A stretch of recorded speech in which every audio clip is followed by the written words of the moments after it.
raise it up, why? Raise it up, raise it up, why? Hey, raise it up, hey, raise it up, why? Raise it up, raise it up, why? Raise it up.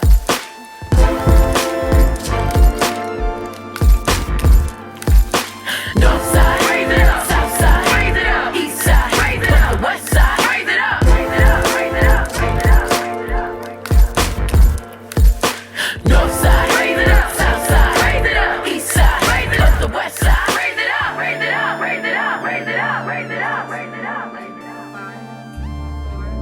5, 4, 3, 2, 1. Hey loves, hey loves, hey loves. My name is Wyann. I also go by Y, and this is another incredible episode of Raise It Up Y, the podcast. We're coming at you the last Thursday of March, because I almost said February, March 2024, and an episode I've been toying with the title of.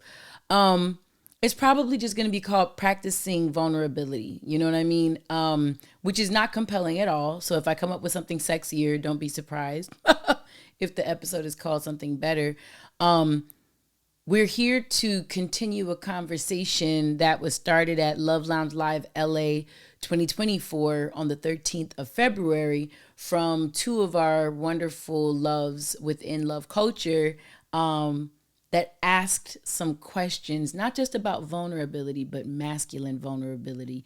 Came from two men. And before any of you who might be new, listen to that and be like, what kind of men are these? One is a veteran and one is a successful recording artist. So I prefaced the episode with that because there are times when gents hear about a topic like vulnerability and they're like, well, this episode ain't for me, click, and then they start, scooting over. That would be a huge mistake in my personal opinion. I have a poem that I'm reciting today that I wrote when I was with a quote unquote hard man, you understand? And I can tell you that the gentleman ain't my fiance. I'll tell you that. He didn't win in the end. Hard as he was, manly as he was, that inability to exercise space and take up space in the vulnerable capacity, it just ended up not working very well for him and me. So I would encourage any gentleman, any person who considers themselves masculine presenting, to stay engaged. I'm not trying to say that you would think that's difficult, but if you are finding that difficult to gel with or, connect with, the topic of vulnerability, like I say, masculine presenting, some ladies, boss ladies, just call me the baddest bitch. Certain ladies might have a challenge with this topic as well. And I think this is something that we don't talk about as often as we should, ladies and Women's Month. So that's why I thought that the vulnerability kind of concept would be fly, whether we were looking at it from a masculine presenting space or a feminine presenting space. Again, this is just the intro. We'll get into the episode. We got a Douxadiddy come in. We have a couple sets of high whys, and you're going to enjoy this episode. I can guarantee it. If you've never been in this space before, just know that my name is Wyann. Yet again, I'm going to say I head this space called Raise It Up Y, where we raise your self-awareness, vibration, and your capacity for love, which is knowledge. The capacity for love is what we're focusing on this year. So the knowledge piece is going to be big. What knowledge? Self-knowledge. That's how you're able to grow the space where you can learn to love. And if you can learn to love in and on yourself, well, honey, you're going to be able to do that to anyone else. I don't care if it's a stranger, a coworker, a child, or a spouse. This is going to work for you. Trust and believe me. We are going to do this. It is going to be fine. It will not hurt very much unless you're into that. So also Raise It Up Y is home to a couple things all revolving around love. One, is Love Culture. Love Culture is a diverse group of awesome mofos that are rooted by three things. One, they watch this podcast to keep themselves sharp. Iron sharpens iron, and we are all sharp as a tack. You hear that? Number two, we do good for no good reason. And number three, we love and respect. We practice love and respect for all red-blooded humans far, near, and wide. If you've encountered me on Instagram Live, that's actually called a love lounge. Love lounges are where we take the information that I present here on the pod and we kind of comb through it. It's like a seminar if you're a college kid. It's where you have the discussions, uncomfy albeit sometimes. And this year, as we're growing knowledge, I plan for us to be uncomfy. Let me tell you that again. As we expand knowledge, my loves, I expect for you to be uncomfortable. That's okay. No one has ever grown in their comfort zone. It's just not the way it's built. It's not the way it's set up. So discomfort is an indicator that we are going up, as the pod says, all right? I'm not saying that all discomfort should lead to pain, but there is some discomfort in learning, growing, and eventually knowing. If you are watching on YouTube, thank you for your view, because my angel team is my interior designers, set designers, and at Onet _ Ashe, EWNET _ ASHE, as she laughs at me. She has done an amazing job putting this together. We are missing my Cup of Sue at Cup of Sue on Instagram is getting some things handled for herself. So we are representing for her in love right now. But it's a whole squad of people. At Boomer Did It, Yarders Stand Up, Remedy Yard Stand Up. They help with sound, and Dave for audio engineering also helps. So our whole squad is kind of working remote, but we're always together in a way. So I'm just very thankful for everyone. So I like to, like good leaders do, praise in public. You punish in private if you ever have to, but you always praise in public. And the only one I really have to punish is the one behind the... No, I'm totally bad. She's back there. I just like to bother her. All right, y'all. Trained therapist right here. Let's get into some grounding. Grounding is a feature, a tool of therapy where you root yourself in the present moment. Grounding separates the type of time you was on before you encountered this podcast and gets you ready to really be planted in this space. And I think that's a good word, because this is spring. This is fresh new stuff that we're doing.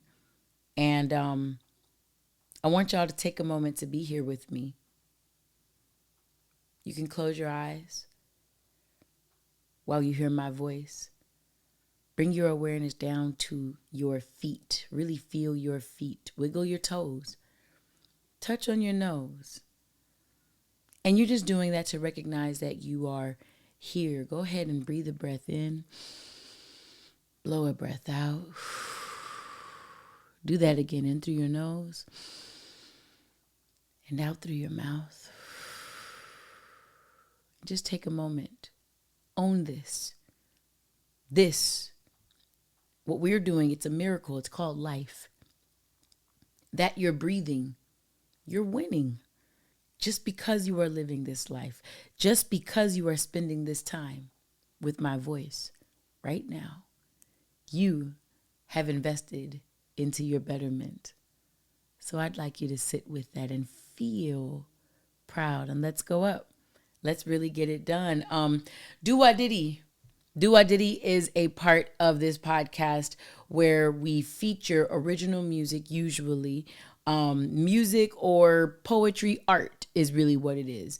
And today is no different. This comes from my second poetry book. I realized that even though this is coming out in March, it's always the last Thursday of every month that these podcasts come out. So I thought about the fact that you'll be watching this during National Poetry Month, which is my birthday month, which is, wow, April, right? So for everyone who has never seen my poetry book, here I go. Oh, my bad. Yeah, no, here it is. Right out. Shouts out to at James Adams Photography with all of his lovely photographic work, award-winning photographic work in this book. And I have award-winning in my heart poetry in this mother clucking book. All right. And so again, allow this poem to sit with you. This poem reminds me of a song by Kelly Price, Another Aries, holler at her. I got a secret, it's here in my heart, and I can't even tell my friends how much I adore you. I'm falling apart. I gotta keep it deep within. Boy, I miss R&B. R&B like that. But that song is like a secret lover's song. And she's talking about she can't hide the way she feels for somebody. This poem is called Guy I Once Knew. Okay, so there was this guy I once knew. And this guy was, well, sort of like you. He reminded me and held on to my every word, just like the fattest MC. And I was his mic. Yeah, there was this guy that I once knew. He made every routine feel brand new. He would hold and caress, massage me with his words. He was the sky. I was every bird. Man, I love this guy I once knew. He introduced me to what lovers do.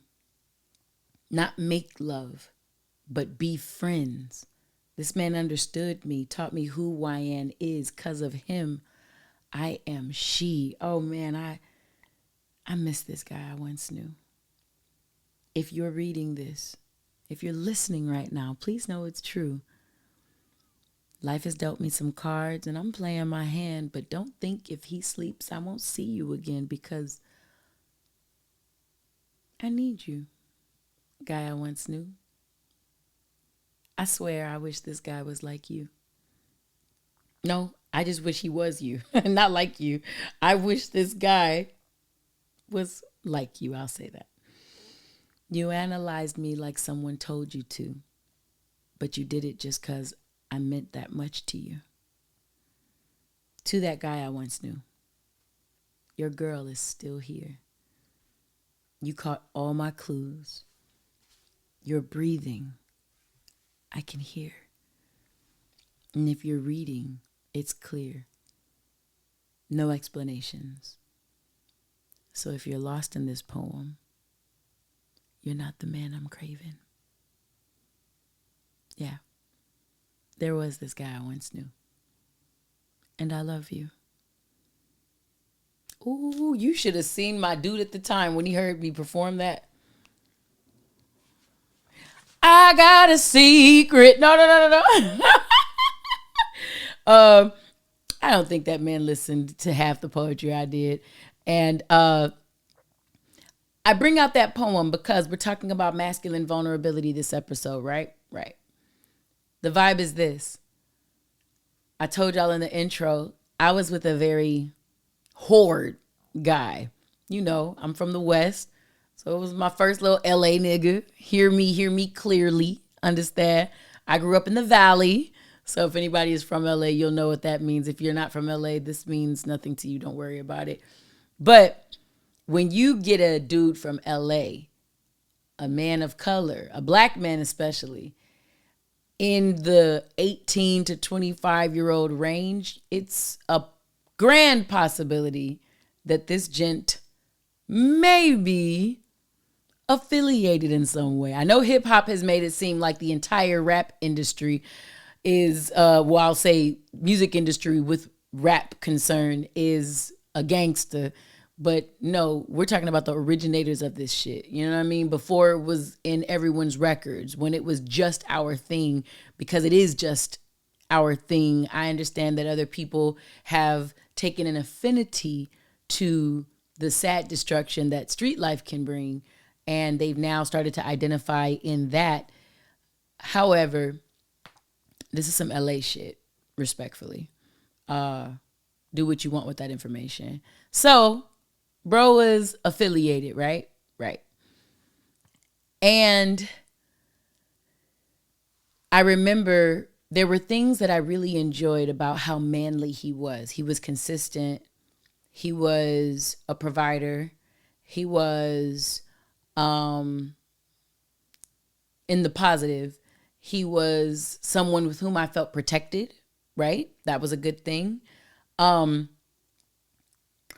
Where I saw the demise of our relationship coming very early on, though, I felt like I walked on eggshells when I communicated with him.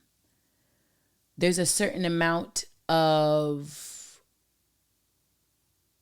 freedom that I think love hopefully possesses. That light kind of butterflies in your stomach kind of a feeling. If someone makes you wrong for feeling, what ends up happening is something I was listening to on a TED Talk earlier. I think that was today or yesterday.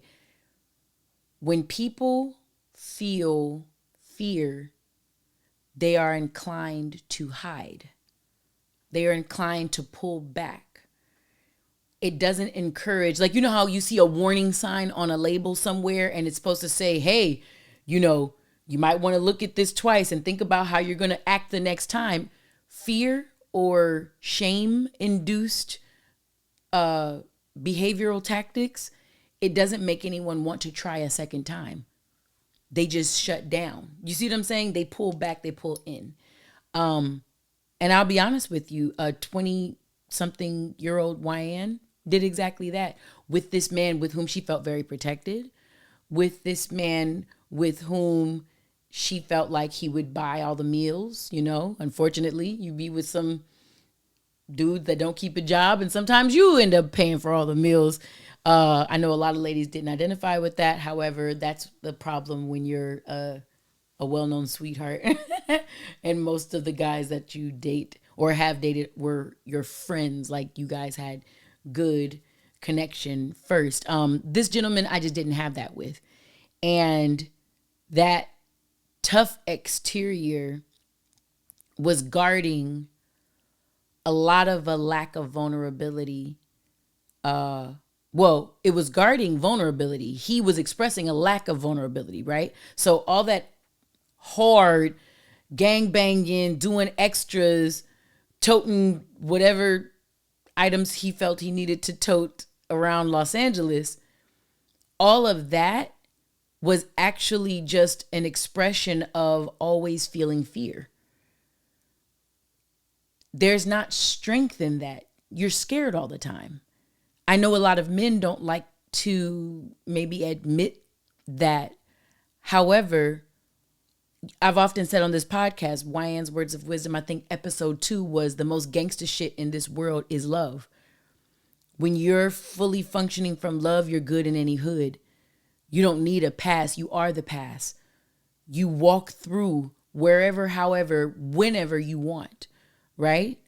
For people who live with love, they're able to do 10x, 13x what a person who tries to rule from fear will ever be able to do. All right, cool. So the gentleman that I was referring to in the poem, Guy I Once Knew. Oh, Lord. If you're listening to this, I love you. I'm sorry that I'm about to expose this. However, the reason I started talking to this gentleman, and I didn't date these dudes at the same time. I'm clearly reminiscing on someone. The dude from the poem, this is going to sound insane, but you guys end up loving my stories, whatever. I started talking to him because one of his relatives thought he was gay. I can't make this up. This is my life, bro. So they thought he was gay, and they were like, Wyann, we think our guy in our family is gay, and we just want him to know that everything is okay. Can you start talking to him and kind of like suss it out? I was like, that's such an interesting request. Absolutely. It was just so cool. I was like, fuck it, I will. And the first day we talked for, I want to say 10 hours. The second day was like 8, and the third day was like 6 hours. And of course, ladies and gents, this is back in the 90s, late 90s, early 2000s, where the next thing was, all right, we got to go meet up at one of the malls somewhere. We got to go meet up at somewhere public. City Walk, LA OGs, stand the fuck up. We got to go meet at City Walk. We got to meet somewhere. Because I want to meet you now. Because I've been talking to you for literally 24 hours in 3 days. I want to know you. Who are you? Who is this voice? I've never seen this dude. It's just a voice over the phone. I see him. If this man were an animal, he would have been a chocolate llama. Understand me? Like a little like, doe, a deer, a female deer, ray, a drop of golden sun. He was the most docile, sweet-mannered, I'm talking about like laissez-faire dude that I'd ever met. And I'm like, I see why people think that you're gay, but even in all of that, he had certain boundaries that niggas couldn't cross. Or you saw a certain side of him that he didn't always show. He was by no means a punk. He was by no means a man that didn't stand up for his, but he led with so much love. You just didn't know where to place him until you crossed a boundary. All right, cool. So that gentleman and I didn't end up making it because of the nature of how we got together. That has to be a Patreon conversation. It's way too long. But the point is, being with a dude that could pay for all the things that I wanted, bought me all the things that I desired at that age. 1, 2, a guy that was tough enough where I felt quote unquote safe any place in the city because this dude could either fight or find other tools, help me out, to, get us through a situation safely. Hello? All right, cool. And even with that and all his affiliations and all of the big homies or YGs or whatever, that inability to be soft in love is ultimately what stopped my ability to connect with him. So here's the caveat ending this Douxadiddy as I explicated this poem. And before we get into this high why, it's actually probably the lead up into this high why. What I want masculine energy to hear, and all of us have masculine energy within us. Okay. So what I need masculine energy to hear is being steeped in your ego, which is your defenses. Your ego houses your defense mechanisms. So your defense mechanisms are also your survival tools. It's your kit for survival. When something feels uncomfy, you start laughing or you make an uncomfy joke. Humor is a coping mechanism, right? It's a defense mechanism. Some people make a funny joke out of everything. What I see a lot of online, intellectualization is another defense mechanism where somebody starts to rationalize every aspect of life, and then you live from your shoulders up, wondering why you always have headaches, wondering why you're gaining weight or gaining ulcers, wondering why your heart isn't healthy. You spend no time in your body. You're 100% of the time in your head. That's the defense mechanism I recognize most clearly in a lot of today's pontification about love as opposed to practicing love. What I want y'all to hear is all of that ego that is failing at protecting your vulnerability. And I'm saying it's failing at it because you're going to lose out on a lot of situations. You are going to miss opportunities to fall endlessly in love with some of the best humans you've ever encountered because you're steeped in this egoic, I need to push everything away because that's what's going to quote unquote keep me safe. So, learn this no sooner, my hearts. When you are living in love and when you are not living from ego, you are able to have connection. If you are in your defense mechanisms, and if you are in all of your whore, nigga, I'm hard on the your, ow. If you are living in that space and attempting to love from that space, let me please help you out. You are 1,000% blocking your ability to connect and love. That sounds good, why? Some masculine energy listener might tell me. That sounds good, why? Then what the hell is that authentic, open, capable of vulnerable love looking like? I'm so happy you asked. And I'm going to send this to you, my ownette. So remind me I said that we're going to send this. This is a tidbit as we get into High Why. This High Why is brought to you by amalgamation of questions from Love Lounge Live LA. It's a continuation. If you saw episode 67, you literally heard me producing with my team. Hey, I'm going to answer this question next episode. So at Iman_Omari asked, when does masculine energy, he asked, when do men, but I'm going to expand that to say, when does masculine energy get to be vulnerable? When and how?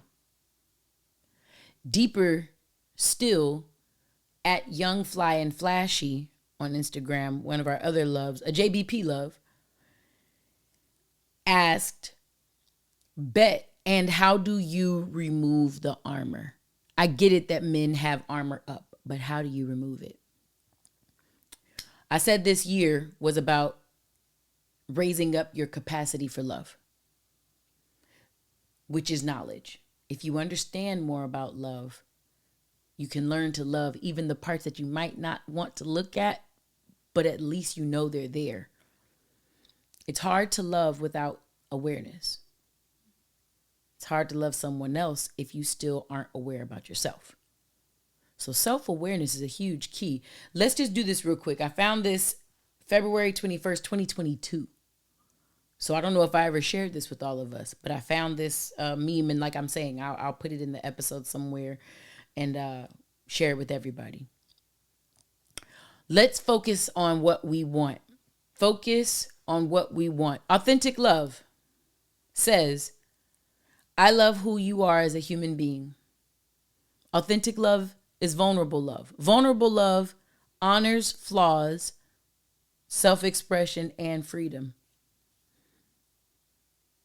Authentic, vulnerable, strong love owns its triggers.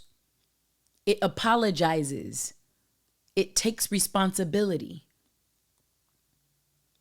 Authentic love has a mutual need for meeting. It doesn't mean I need it now. I need it your way. It's a mutual need for meeting. Authentic love says, I support your highest self and work through my own discomforts. Vulnerable love says, I can have difficult conversations. I can communicate clearly. So y'all heard about the guy I once knew and the whore dude that I was with. And I told you one of the first things is I felt like I was walking on eggshells around him. I couldn't communicate with him because my self-expression turned into whether I was right or I was wrong. I'm like, wait, I'm just telling you what I think about something or how I feel about something. Yeah, well, that's wrong because, wait, I'm writing a song. There is no key. I'm creating it. Yeah, but I don't like the way that go with that, so that's wrong. Wait, what? What? All this because the dick is okay. You got money and what? Tote a gun when you need to? Because that's supposed to be what makes me feel safe. I felt safer with the dude I started talking to because people thought he was gay. I felt safer there. Okay? Keeping it a stack. Egoic love. Let's just look at what we're not going to be. Egoic love. This is the hoard love. This is the defense mechanism. This is ego. Ego love says, I love you based on how you make me feel. Egoic love says, don't worry, baby. I can fix you. I can change you. I can control you. Ego love projects its own unhealed trauma and insecurities. Oh, no. I know why you looked at that nigga because you want to fuck that nigga, don't you? You want to fuck that. Well, what I just heard is every time you look at a woman that you think is attractive, you want to fuck her. You only are trying to put on me what is in your head because you don't know me to know what's in my head. You haven't asked me a question. Right. Egoic love says, nah, I need you to meet my needs now. If you're a person that when you get upset, you need time. They're like, nah, fuck that. I need it now. Fuck what you going through. I need that now. Okay. Egoic love says, hey, listen, baby, I just need you to be a version of yourself that makes me feel comfortable. I don't need you. I just need the version of you that makes me feel okay about me. Egoic love keeps score of wrongdoings and injustices. Egoic love has tantrums. Egoic love makes others walk on eggshells. Now you can hear it. I hadn't even read all this down. And I already said when I was with old boy, authentic love versus egoic love. And let's just give one more to the authentic love. You only remember a third of what you hear. And I know I'm only going to say this authentic love thing the second time, but I at least want to repeat it so that y'all have it as a recency in your hearing over the thing you don't want. What we do want, authentic love. Focus on loving a whole human being as they are. Focus on honoring the flaws, and that's quote unquote flaws, self-expression and freedoms of another person and yourself. And yourself. Own your triggers. Apologize. You can be wrong. It's okay. You don't need to be right. A lot of motherfuckers just want to be right. I don't care who is, I'm loving who you want to, I don't care. I want to be right. Authentic love takes responsibility. I will take as much responsibility as I can find, but I will never take responsibility for things I can't own. If I know I'm loved and I know I'm a good woman and I know I'm a good person, when I walk in a situation, I know what I brought there. I brought the good things. Everything has its shadows, so I'm sure there are things about which I'm unaware for myself, but I definitely know that I didn't bring the looking to tear another person down in the room. So if you found that looking at me, Baby, you have it in your spectacle. It's in your lens. And I can't own that. I won't own that. Because when you know who and what you are, you don't do irresponsible things like try to take on more than you're responsible for. Ladies with the disease to please, ladies who are codependent, ladies who try to over-identify with all of the ways they can quote unquote be right in a situation where a man is the horde man. I say this having worked with women in recovery from addictions and who most of them underwent physical abusive therapy at the same time. And they were the ones that said, I subscribe to the hit me, don't leave me. So when he hit me, you know what? I am mouthy. That is my fault that I know yourself so you know what you bring when you walk in a room. You go to a potluck. You know you brought the potato salad. If someone doesn't like the black eyed peas, why are you getting offended? You didn't bring them. You get me? Know what you brought. Know what you bring. Don't try to own more than whatever it is that you brought. Own your shit and only your shit. You can only say that if you know your shit, though. Like I said, I know I physically only brought this one dish. So I don't give a fuck if someone don't like the lemonade. I didn't bring that shit. Right? So I can't. That would be egoic. The God complex where I see me in everything that someone else does. Hello? I see me in everything, even fault. Uh-oh. Uh-oh.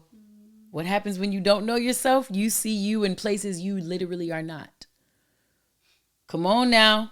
Oh, we really getting to the work. Okay, cool. It's the light work thing. I'm gearing up for light work, so it's in me. So authentic love, vulnerable love. There's a mutual need for a meeting. It's not, hey, these are my terms. I need you to meet when I'm ready to meet. You do it now. I don't care how you process. No. We have a mutual desire / need for reconciliation, and we create a safe space to do that in. Authentic love supports highest selves, yourself and another, and you work through discomforts. Discomfort just means growth. You work through it. You're going to experience discomforts all on your own, no person necessary next to you. You're going to be growing in this life. Or, oh my God, I know I'm going to shout out Pristine when I went earlier today. There was a client next to me who I had to exercise my own ability to tune someone out. This person had some fucked up feet, respectfully or disrespectfully. Each one of her toes looked like it came from a different set of mama and dads. You understand? Somebody was sleeping around. Okay? So all of her toenails had different baby daddies. You get me? She was the mom, but they all had different baby daddies. The only commonality was they was fungus filled, right?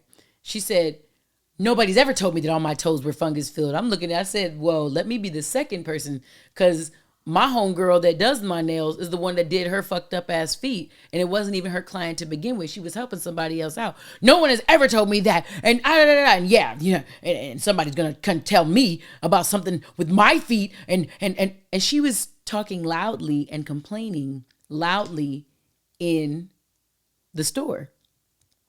And I had to check myself because, like I say, she just had done my nails. This chick she's one of the best nail techs there. And I'm like, and that's the little homie. Like, she's a sweetheart. So I'm like, Wyann, this isn't your fight. This isn't your fight. You don't work here. Chill. I'm like, all right, cool. And so she's like, yeah, I want pink. No, real pink. Pink like she has. This is lavender, by the way. Pink like she has. And I was ignoring her the entire time, but she kept saying stuff to be noticed. And kept trying to bring the room's energy to her. I'm like, how does Wyann want to deal with this? Do I want to turn all the way up and bring the energy all the way up? Like, to the point where she feels uncomfy because she can't, you got to be this tall to ride this ride type of thing. I let her go, let it happen. And then the dude who did my toes, she started being mean to him. I was like, oh, okay. Now I got it. I was like, woo, man, it must be nice feeling good than a motherfucker in here. I had to change the energy, the whole energy shift. The person who owns the spot, both people that worked on me worked with this person, and this person was a fucking drag. She's just a mean, energetic individual. So this was a person who would not accept discomforts because she's growing. She's just going to fucking complain about everything she sees. Well, no one's ever told me this and that. So how could it be true? No one's ever told me this and that. Girl, I looked at your black toe. There's fungus there, huh? It's a mushroom growing on the side of your corn. Ma'am, I want a salad looking at your feet. Ma'am, I'm thinking about creamy risotto looking at your ring toe. Ma'am. Bitch, come in here again with all that doggone fungus and I'll give you some garlic. Let's saute your bitch ass toes, mean hoe. What a mean bitch. You understand? My bad, y'all. This is how I usually talk on Love Lounges. I usually try to save this from the pod because I do it on the Love Lounge. But ever since high school, I've been a bully's bully. People who try to bully other people, meeker, kinder, milder people, I've been a bully's bully. So when I see it, I'm like, oh, so check this out, you old nutty mouth bitch face. It turns weird fast. It's by the grace of God that I haven't had to get real Keith Lee before reviewing the food, MMA style, knock a bitch out. You had to dig me, you know what I mean? So the last thing for authentic love, that was a nice little segue. But the idea is you don't own your discomforts. You hear some information about yourself that makes you uncomfy. Maybe I should talk to she said, maybe I should talk to a podiatrist. She was like, yeah, you might want to. And then something about that was, she was like, no one's ever told me that. Talking to me like that about my feet. Tell me some fucked up things about my feet. White bitch. White old bitch, listen. Respectfully. Huh? Don't do that. Not in here. She goes and gets her nails done where I get my nails done. And I shop this place out all the time. And if you stay to the end, you'll get to hear their name in Glendale. But it's literally a multicultural melting pot. You can hear Spanish, Armenian, Vietnamese, and English when you walk in there, just depending on who's talking. The Armenian people are showing me how to say certain words that the Vietnamese are giving me as well. We're getting some Spanish. Well, you live in LA, you get Spanish all the time. And then English is the one universal thing. So I'm just saying, like, everyone is a melting pot. There is no majority rules in there. There's a little bit of everyone represented. So you don't get to come in here and use your card, whatever your majority rules card is. It fucking doesn't work in here, old bitch. Respectfully, with fungi feet. But anyway, so the last piece to authentic love. Sorry, Iman Omari and Young Fly and Flashy, because this is not answering y'all shit at all. You can have difficult conversations and communicate clearly. That is a sign of with the ability to be vulnerable and feel safe. All right, let's get to Iman Omari. When does a man get to be vulnerable, and how? When does a man get to be vulnerable, and how? When is whenever he's worked himself into his own worth and cannot be swayed by external conditions, owning himself. If you like the Dr. Zeb types of vernacular on this pod, there's a sense of healing. 5 areas: financially, mentally, spiritually, emotionally, and mentally. If that's something that, floats your boat. But when you have a sense of yourself and you're okay with you, what the external world has to say about when you walk in a space vulnerable if you happen to feel like it and you cry, but you're in a meeting, but you're on stage, but you're having a conversation, a deep felt conversation with your boys. You are allowed. When do you get to, nigga? Permission granted. If nobody ever gave it to you before, access granted now. Learn no sooner. When do you get to be vulnerable? The second you realize you're okay with you. That can be anytime. No one needs to give you permission for that. It's your birthright. That's when. How? How does a man get to exercise his vulnerability? Depends on the situation you're in. If we're talking about a relationship sense, vulnerability could look like any of the authentic love things. You're accepting someone as they are and not attempting to change them. You honor flaws, self-freedom, self-expression and freedom. You own your trigger. You apologize for the parts of a situation that you can take accountability for. You take responsibility as much as possible. You look to meet needs, not to pursue or press on your own. You support your highest self as well as another's highest self. And when you all have growing pains or discomforts within the relationship, you do that as a team. You take it together. When it feels overwhelming, you're able to own that feeling. But that's because you've built up a feeling vocabulary. A lot of us haven't built up a bigger vocabulary for feelings than good, bad, sad, mad, or physiological things like hungry, sleepy, tired, horny, and then you always have angry or things like that. I used to get a way when I would talk to a guy, and anytime I asked him how he felt about something, if something caught him off guard, he would always say, "Well, I felt shocked." I'm like, "Okay, and what else?" "Well, I felt shocked." Okay, no, dope. I get that because it was unexpected for sure. I can see you feeling surprised, shocked. Well, not surprised so much, just shocked. I'm like, okay, and what else? I mean, there was shock. I'm like, nigga, did you just learn that word? Like, I'm like, it was so. So sometimes we get stuck because we don't know more words to describe what we're feeling, so we can get stuck in our shock. No, I'm stop.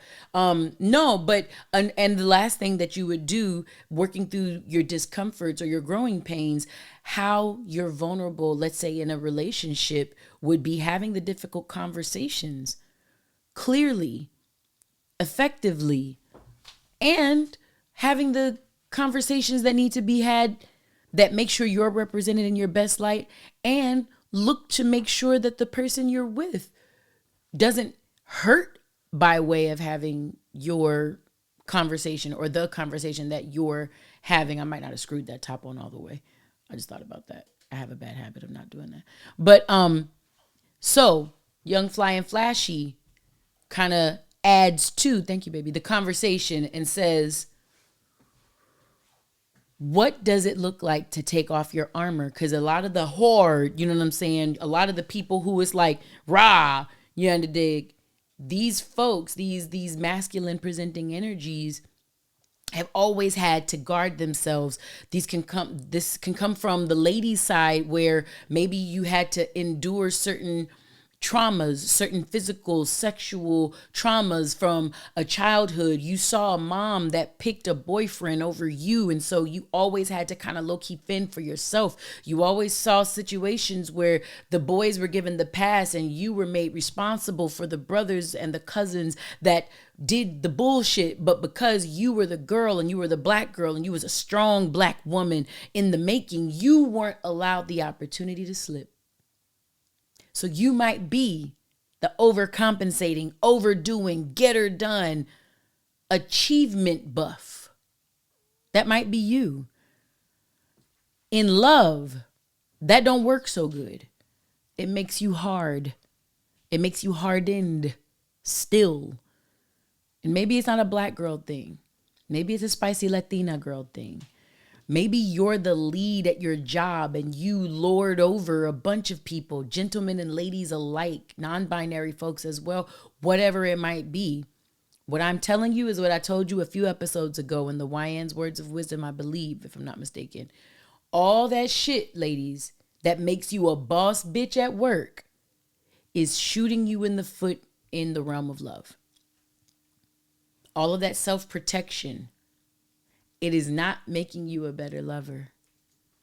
It is making you more challenging to access your softness for love. Everyone wants to be in their pink season, their vanilla, their soft girl season. People want to be there because they've been in the, I've been so hard grinding all my life. Just call me the baddest bitch. Dust the shirt off. You know, just the, what is it? Get that dirt off your shoulder. You know, you got to go and brush your shoulders off. You know, ladies is pimps too. Go and brush your shoulders off. I love all of the, I love all of the resilience in that sort of pick yourself back up by the bootstraps, ladies, after you've been let down by so many. I get that. I hear that. To my single mothers out there making their sons their dudes. Hello? How real are we getting? Are we doing it tonight or no? For my single mothers out there putting their sons ahead of the men that they look to date. What I'm telling you is you are building a maladapted, imbalanced connection with a gentleman in the making that you can control. One of the reasons you feel more comfy around your son and not your man is because egoic love is at play. What can you do with your son? Control him. What can't you do with a real man, with a man, like a masculine man? You wouldn't dare. You wouldn't even try. It's just not feasible for you. Surrender. Any of the people listening, surrender into that feminine energy, which all of us, gentlemen, ladies, non-binary folks, all of us have a feminine energetic side, a feminine energetic side that allows us to create, to be wild and free and playful, to be soft, to access our emotions, to connect in general, connect with other people. All my mothers in the love lounge and in the love culture and everyone listening at home or in the car or wherever you are right now, all of you mothers, all of you parents who that baby, your baby can get to parts and pieces of you that you've almost never allowed anybody else to. That's that vulnerability that melts armor. Young, Fly, and Flashy, how do you get that armor to come and peel off as you are trying to step into your vulnerable strength where love is concerned?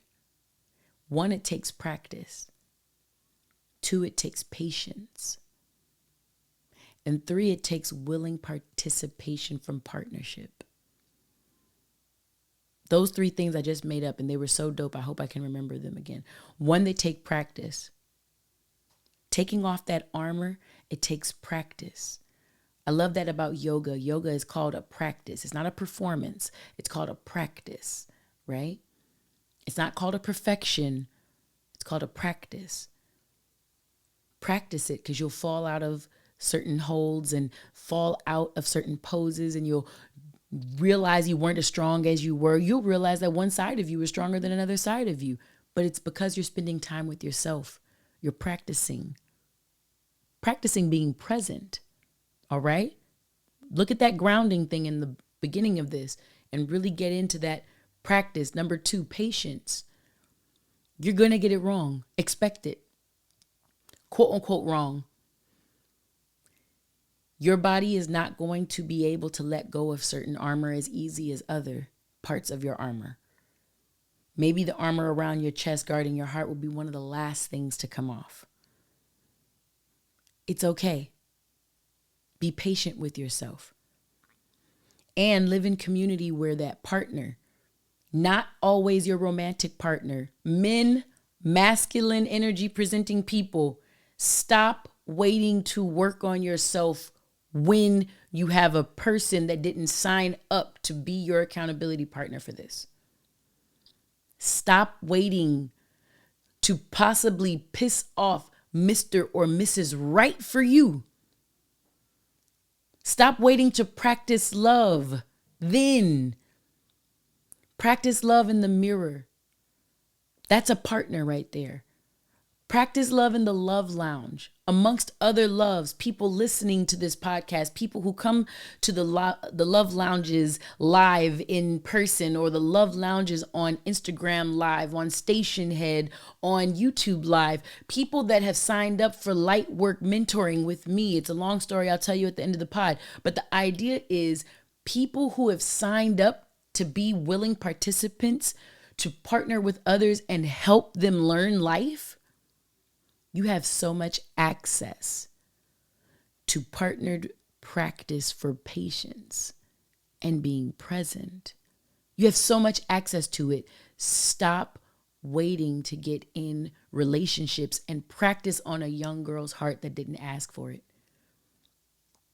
Ladies, stop practicing vulnerability with your children instead of your partners, and not your partners for romantic senses. I'm talking about your friends. And if you don't have friends and partners that can help you with this sort of practice, fellow loves and love culture, if you don't come to love lounges and you don't know what that is, we'll look at that at the end of this pod. But at the same time, if you don't have those people, the next place you are not going to pick up that practice is when you have someone who is healed and ready to be with you.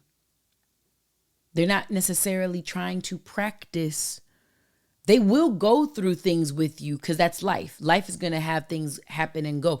But for you to start learning yourself, start practicing your femininity because you now have a man is ass backwards, respectfully. You practice for war during times of peace. If you start gearing up for war the second another person wages it with you and proclaims it and declares it on you, you're going to get your ass whooped. You've never been in a fight.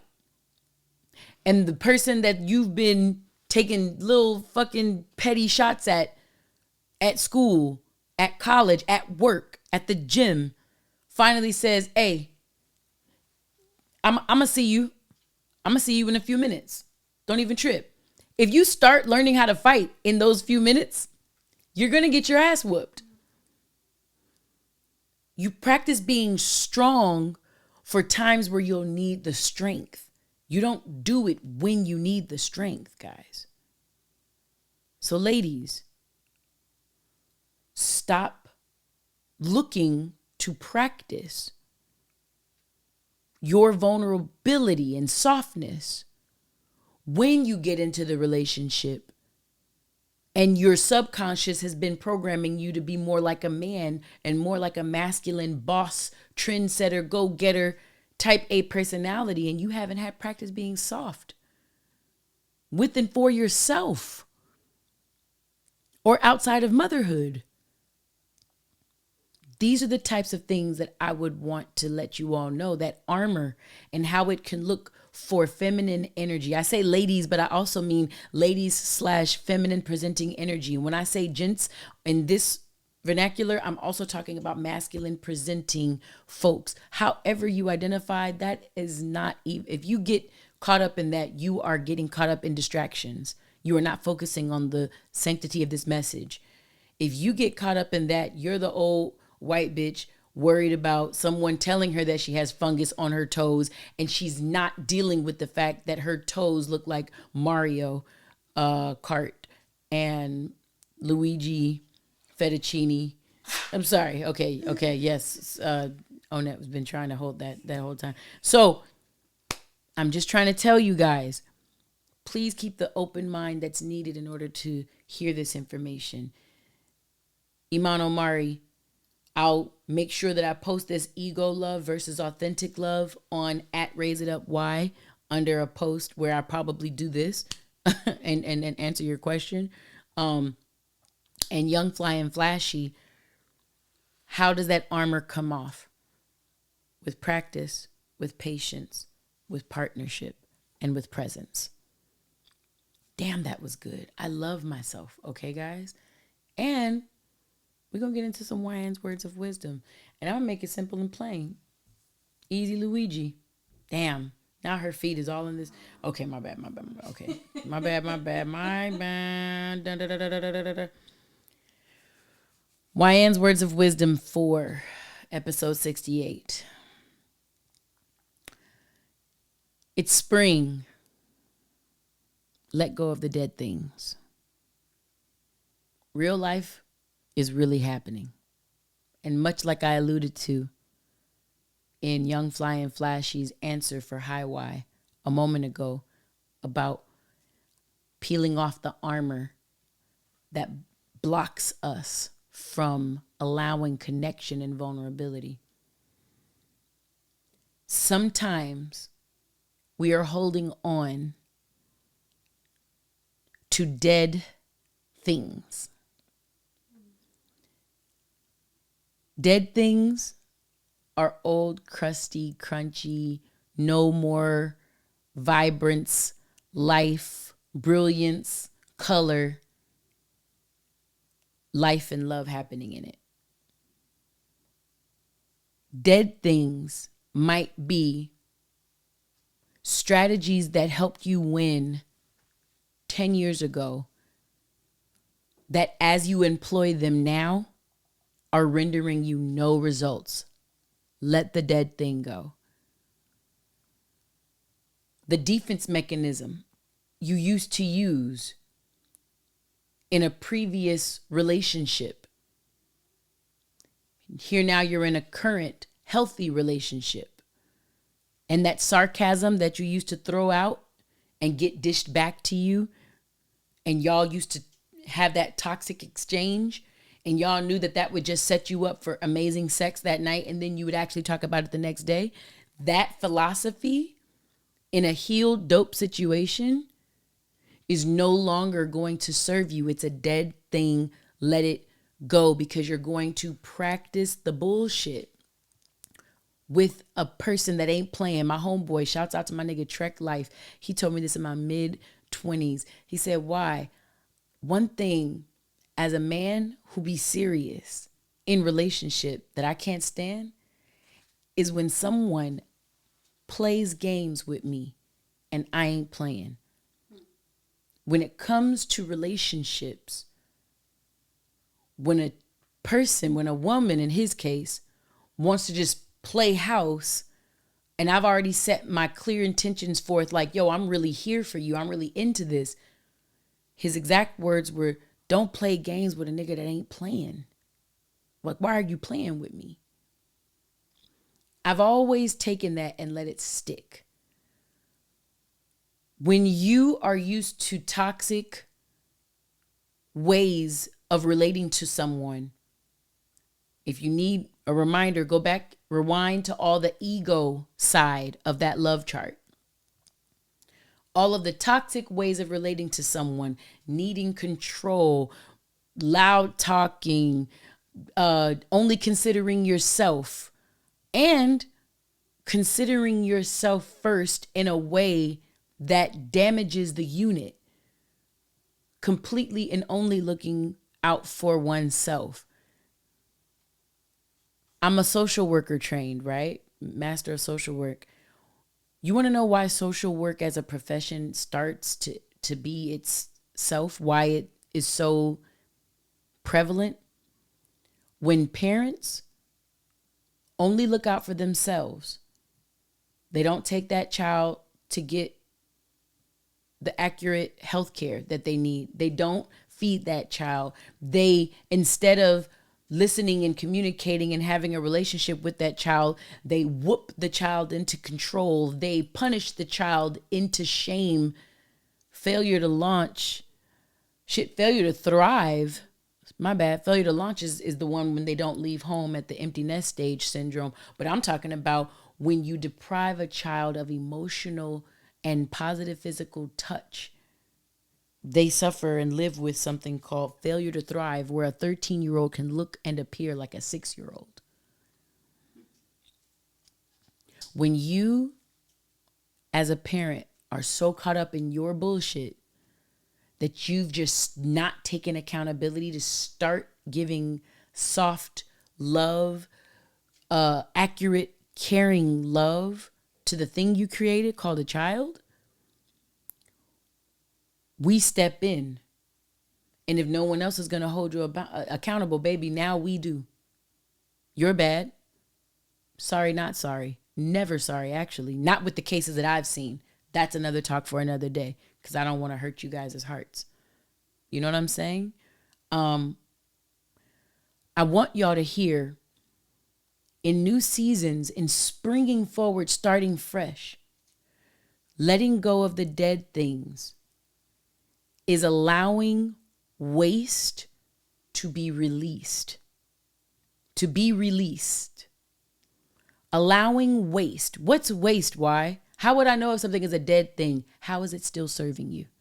Not do you still practice it? I'm asking, how does it still serve you positive results? If it doesn't promote growth, it's probably negative. Shouts out to my nigga Bishop Lamont. I heard him say that in a rap when I was 21 years old. Never has it left me. If it don't promote growth, then it's negative. So ladies and gentlemen, let go of the dead things, because real life is really happening.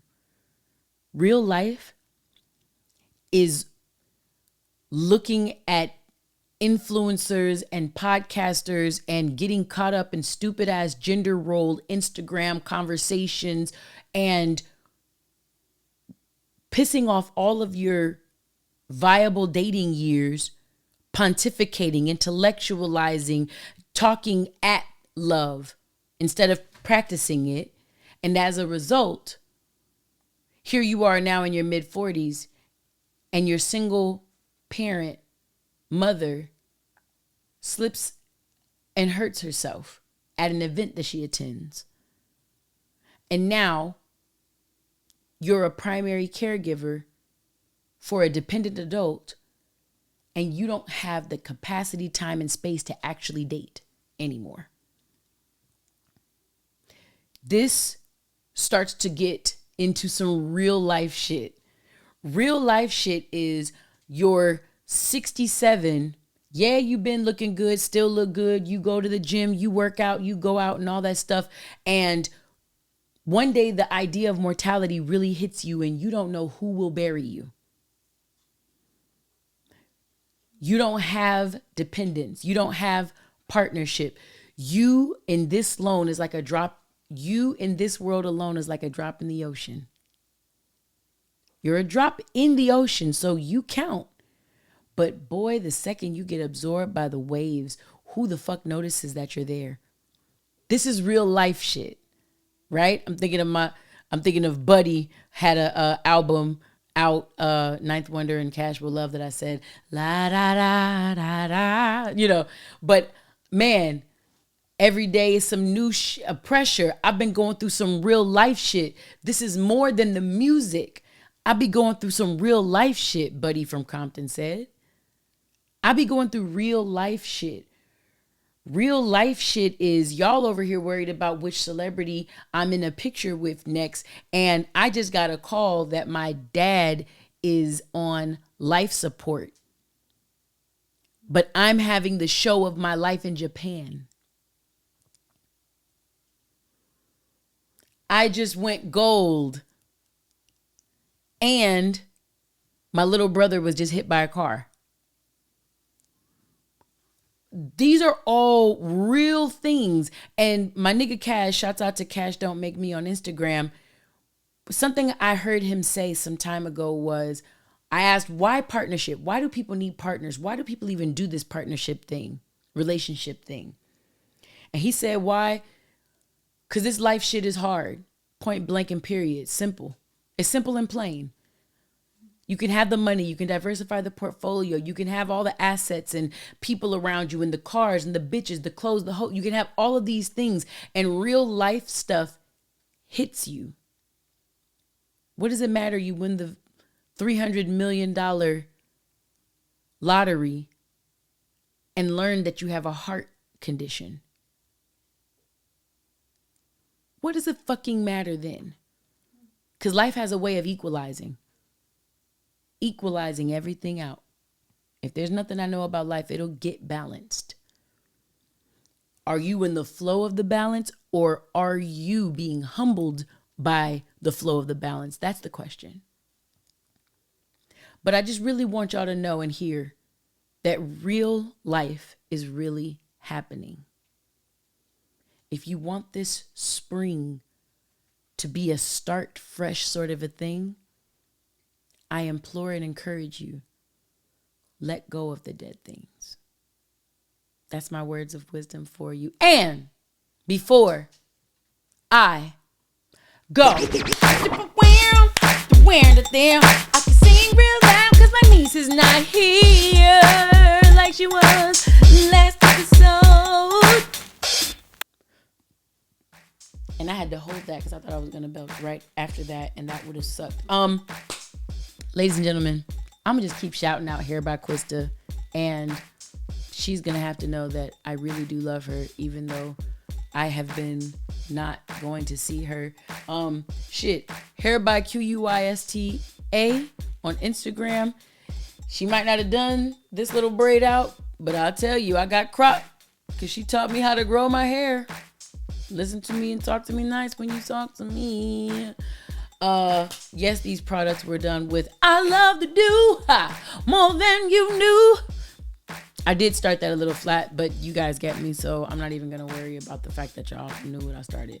At ILOVETHEDOUX, my cousin Maya Smith, head curl ambassador, MC, master of curl, founder and lead hair technician at The Do over in Atlanta, Georgia. Let it be known that she is killing the game out here. She's been on the Tamara Hall show. My cousin Maya Smith has. She's been her hair foams is the number 1 and the 2 in the nation for hair foams. Crazy Sexy Curl with the honey line, as well as Mousse Def. I say foams, they're called mousses. And I see everybody else. Oh, see, no. Let me be good. Hey, I see you other semi-black owned hair spots around my cousin's products at Target. I see everybody all of a sudden has a mousse now. Chill. Hey, organ player, cool it. That's a meme somewhere, my bad. But no. Respect to everybody that likes to brand their products with loud, fluorescent, neon colors like The Do now. I'll take you because I'm purposely not saying no names or nothing like that. But I definitely took some pictures and video and said, oh, word? And I sent it to her last time I was at Target, right at the Fox Hills Mall. I was like, oh, word? Oh, really? We out here, I mean, I know everybody got their teeth done because niggas is biting. And now I'll separate the space from that because that's my cousin, that's my family. I can go up. Talk to me nice if you talk to me at all. But talking about family, you like that? Come on, segue queen, talk to me. At Keith_Lee 125 in his city. Keith Lee and his family merch. I have it on in the color cream because cash rules everything around me. Cream, get the money. Huh? What? Cream is also a product for The Do. Holler if you hear that. Yes, I got it. The shirt says, you got it. And then at the bottom it says, he got us. When we're taping this, you guys can't see this. But I'm going to Terrace Martin and James Fauntleroy's show tomorrow night. Amber from Moonchild hit me up. She's going to meet me up there tomorrow night.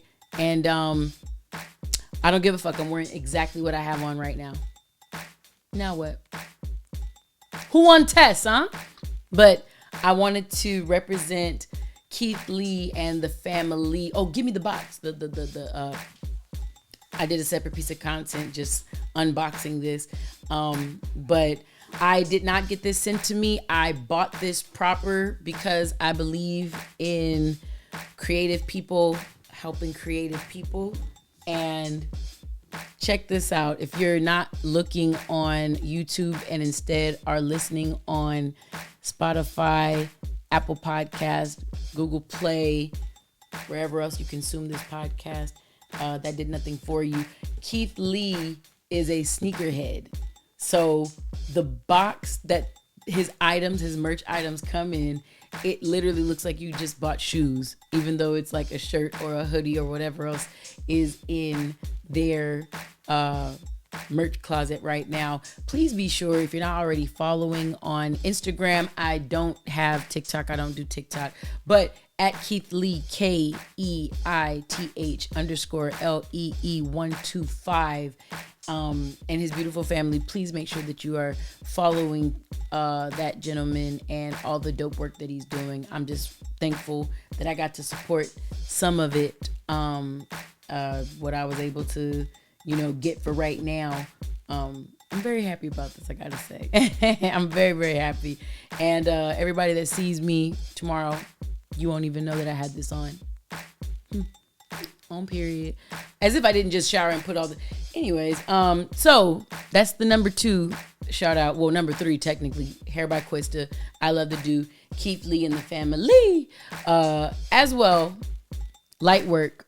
This whole episode has been kind of like... any of my episodes I could use as a teaching tool. I kind of set them up to where I can co-teach in any of the spaces where I go. And I will definitely be using this episode for the 6-week series. It starts this Saturday, so you guys, by the time you hear this, will be able to join the second Saturday if you would like to send in donations, secure your spot, and get some close to one-on-one time, 13-on-1, time with me personally. And in small group work, even when I was in school learning different modalities for therapy, I was always a fan of small group work, way more than individual, couple, or big programming. Small group work, it gives you everything I told Young, Fly, and Flashy. It gives you the presence. It gives you the practice. It gives you the partnership. It lets you learn certain things about yourself in a safe environment, right? Sometimes you don't know you're the person that monopolizes conversations. You would learn it there. Sometimes you don't know that you're the person that overtalks other people when you don't see eye to eye on something. Sometimes you don't realize that you purposely hold back even when you know the answer. You play yourself in group settings. Yeah, I'm looking at Onet because I just thought about that. I literally was thinking about someone else in my head. And then I looked at who I'm talking to. I'm like, wait, you do that. Okay, so yes. No, I know. But it's a self-awareness that you don't get on in the last Love Lounge. That sounds scary. On the last Love Lounge, I had just asked the Loves to tell me how they think their worlds view them. These motherfuckers gave me some flowery ass. I think when my world sees me, they see resilience. They see resilience personified. They see someone that's a go-getter, a non-quitter. And one of the Loves finally had to say, hey, they see a black nigga man. I'm like, thank you. What the fuck are y'all talking about? Like, it's just so interesting though. But I love that. I love it's an evidence that says, and it's evidence for why I like small group work. Sometimes you don't know how you come off to others until you're around others. Safe partnership for practice being present. how do you take off your armor? Young, Flying, Flashy. So there we are.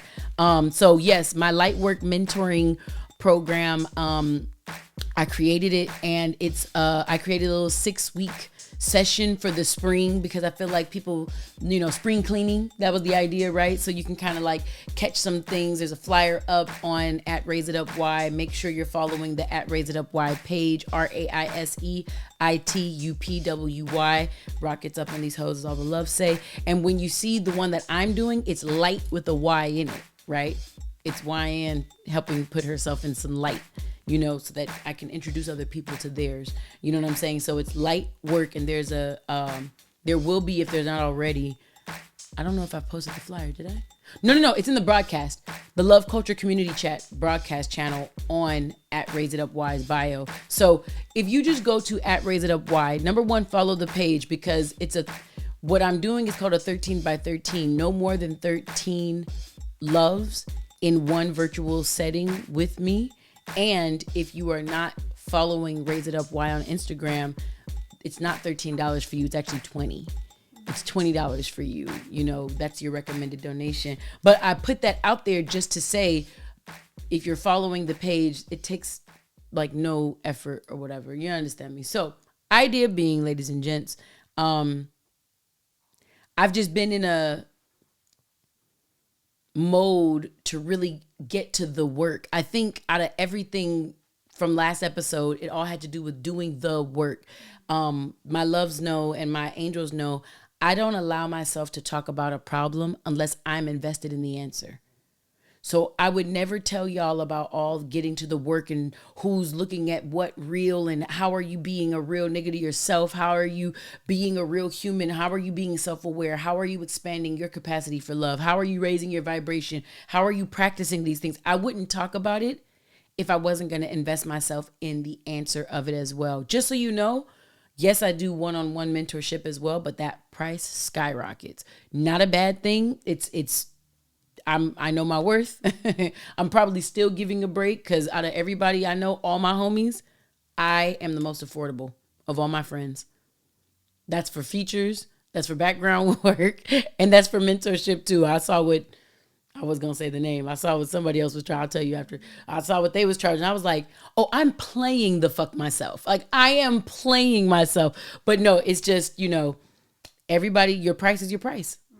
Period. And I know my worth and I know my price. So these things are all in, I believe, the Love Culture Community Chat. And if you just need anything else, DM at Raise It Up Y, RAISEITUPWY. Again, on all platforms, but I'm most active on Instagram, if I can be honest with you. Loves, yes, this was just a little longer than 56 minutes. I realized. I don't know why. I be feeling like, oh, I got it. No, I was good until I got to that ego, authentic love. That was what threw me. That was what threw me. But I didn't realize that was also answering. It was about to answer the boys' questions, the gentlemen's questions. So I'm like, well, I had to say it 3 times then so they could get it and everything. So, ladies and gentlemen, practicing vulnerability. Let's go. Let's do it. Let's get to the work. We can do it together. You can do it with Urban Counselor. You can do it with Dr. Zeb. There are people that you can do this work with. I would also be honored if you decided you wanted to do it with someone like me, right? Never line. Wow. Never mind, I'll try someone like you.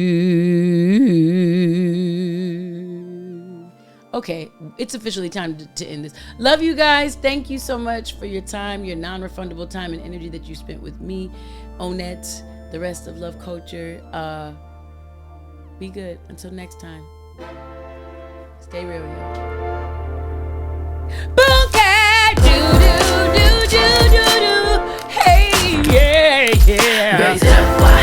Raise it up. Raise it up, why? Raise it up. Hey, raise it up, why? Raise it up. Raise it up, why? Hey, raise it up. Hey, raise it up, why?